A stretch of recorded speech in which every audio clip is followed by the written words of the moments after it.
अस्सलाम वालेकुम, welcome to 360 stories YouTube channel. जिन्होंने हमारा चैनल सब्सक्राइब नहीं किया वो प्लीज़ कर लीजिए ताकि हमारी आने वाली न्यू वीडियोस का नोटिफिकेशन आपको बार बार मिल सके। Thank you. मेरे भी कुछ ख्वाब थे। उसके कॉलेज की छुट्टी हुई, वो बाहर आकर चिंची पर बैठी। पर्स से मोबाइल निकालकर मैसेज लिखना शुरू किया। मेरा खाना बनाओ, मैं आ रही हूँ। और छोटी बहन का नंबर कॉन्टेक्ट्स में से ढूंढकर उस पर भेज दिया। अभी मैसेज भेजा ही था और उसकी नज़र मोबाइल पर ही थी कि फायर की आवाज़ आई।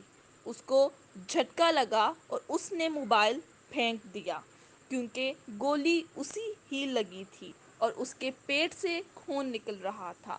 उसने सामने देखा तो पिस्तौल थाने एक लंबी मूंछों वाला छोटे से कद का जवान खड़ा था। उसके संभलने से पहले उसने मजीद दो फायर की और वो तड़प कर चिंची से नीचे आ गिरी और वहीं अपनी जान दे दी।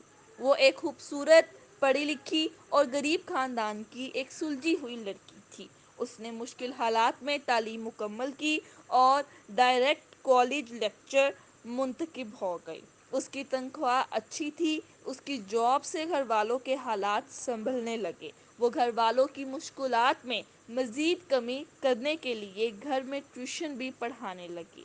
ये मर्द जवान जिसने उसे मौत के घाट उतारा था, उसका नाम वकास था और ये एक अनपढ़, जाहिल, गवार और बदमाश था।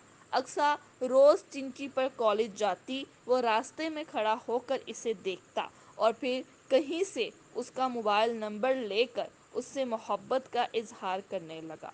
अक्सा ने इनकार किया और उसका नंबर ब्लैक लिस्ट कर दिया। वो गुंडा था, उसका खानदान तगड़ा था, जिसका फ़ायदा उठाते हुए उसने कॉलेज में दाखिल होकर उसे कत्ल कर दिया।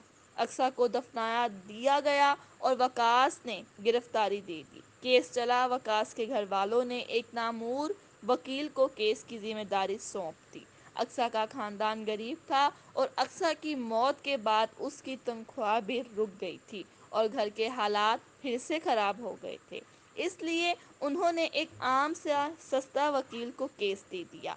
केस सेक्शन कोर्ट में चला। कातिल के वकील ने ये बयाना अपनाया कि अक्सा एक बरकरदार लड़की थी। उसने वकास को अपने जाल में फंसाया और उस पर शादी के लिए दबाव डालने लग गई। लिहाजा वकास ने तैश में आकर इसे कत्ल कर दिया। ये इल्ज़ाम मकतूल के खानदान पर बिजली बनकर गिरा और वो मोहल्ले के लोग जो पहले अक्सा के हक में थे, इस इल्ज़ाम के बाद उनकी राय भी मुनकसिम हो गई और वो भी कहने लगे कि कोई बात तो होगी वगैरह वगैरह। बहरहाल जो भी हो, कत्ल कत्ल होता है।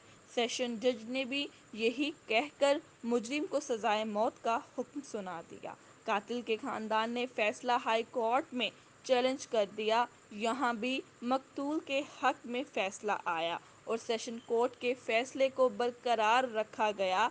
जब कोर्ट के ये फैसले सुने तो कातिल का खानदान हवास बाख्ता हो गया और उसे लगने लगा कि वकास की जान बाकी खतरे में है। वो मामला सुप्रीम कोर्ट ले गए और फिर मकतूल के घर वालों पर दबाव डालना शुरू कर दिया। उन्होंने सुलह के लिए सियासी लोगों को इस्तेमाल किया और अक्सा के घर वालों को ये कहकर भी धमकाया कि अगर सुलह ना की और हमारा बच्चा फांसी चढ़ गया तो फिर हम अक्सा के भाइयों को भी कत्ल कर देंगे। ये दबाव का सिलसिला चला तो अक्सा के घर वालों को रिश्तेदार भी समझाने लग गए कि आप गरीब हो, अच्छी रकम लेकर सुलह कर लो, आपके हालात ठीक हो जाएंगे। अब वैसे भी अक्सा ने तो वापस आना नहीं है और वो ताकतवर लोग हैं। ऐसा ना हो कि आप अपने बाकी बच्चों से भी हाथ धो बैठो।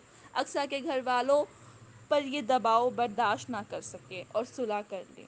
सुलह हुई और अदालत ने मुलजिम को रहा करने का हुक्म दे दिया। पुलिस ने हुक्म पर अमल किया और वकास को रहा कर दिया। वकास जेल से निकला। घर वाले उसके इस्तकबाल के लिए जेल के गेट के बाहर खड़े थे।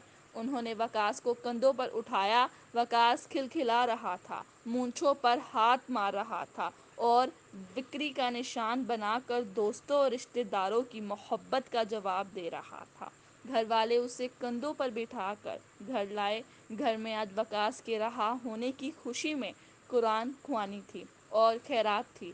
ادھر قاتل کا وکیل بھی خوش تھا، وہ بھی اپنی رقم لے کر گھر گیا اور بیوی کو عمرہ کی تیاری کی تلقین کی، اور یہاں اقصیٰ کے گھر والے اقصیٰ کی قبر پر کھڑے ہو کر اس کے لیے دعائے مغفرت کر رہے تھے، اور اقصیٰ نہ اس کی رہائی پر چیخ رہی تھی، نہ صلح کرانے والوں پر شور مچا رہی تھی، بلکہ چپ چاپ خاموشی سے 2 گز زمین کے نیچے لیٹی ہوئی تھی، اور شاید وہاں کے رہی ہو میرے بھی کچھ خواب تھے۔